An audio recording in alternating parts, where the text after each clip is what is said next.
CCN news एक पाऊल महाराष्ट्रासाठी।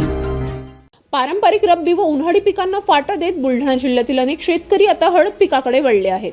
मात्र यावर्षी पावसाळ्यात झालेल्या अतिपावसामुळे हळद उत्पादक शेतकऱ्यांना मोठा फटका बसला आहे।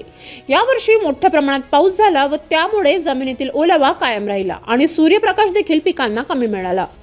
यामुळे हळद पिकाची मुळे अर्थात कंद सडण्याचे प्रमाण वाढल्याने उत्पन्नात मोठी घट झाली आहे।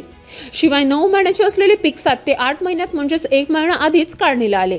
सध्या हळद पिकाला 14 ते 18,000 रुपये प्रति क्विंटल भाव मिळत आहे।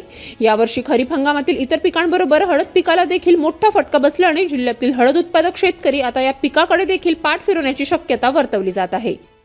यावर्षी बुलढाणा जिल्ह्यामध्ये बहुतेक शेतकऱ्यांनी हळद लावलेली आहे आणि पाऊसही चांगला झाला, पण जरुरीपेक्षा थोडा जास्त झाला। त्याच्यामुळे काय झालं की हळदीचं पीक जे आहे ते जवळपास हातातून गेल्यासारखं आहे। म्हणजे जास्त पाऊस झाल्यामुळे जमिनीमध्ये ओल जास्त प्रमाणात आली, सूर्यप्रकाश कमी मिळाला आणि कंद सड जी आहे ती जास्त लागली। आता हे पीक तयार झालेलं आहे, म्हणजे शेवटची स्टेपवर आहे, परंतु 2 दिवसामध्ये एकदम पिवळं पडलेलं आहे।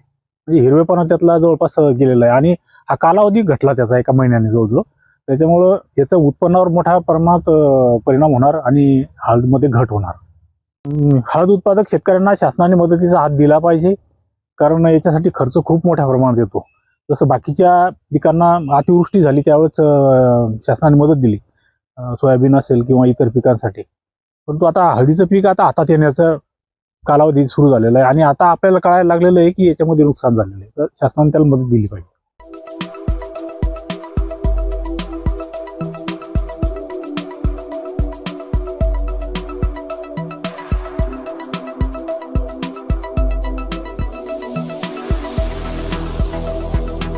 तसेच आपल्या भागातील महत्त्वाच्या बातम्या पाहण्यासाठी CCN न्यूज डेस्क चॅनलला सबस्क्राइब करा आणि बेल आयकॉन प्रेस करा।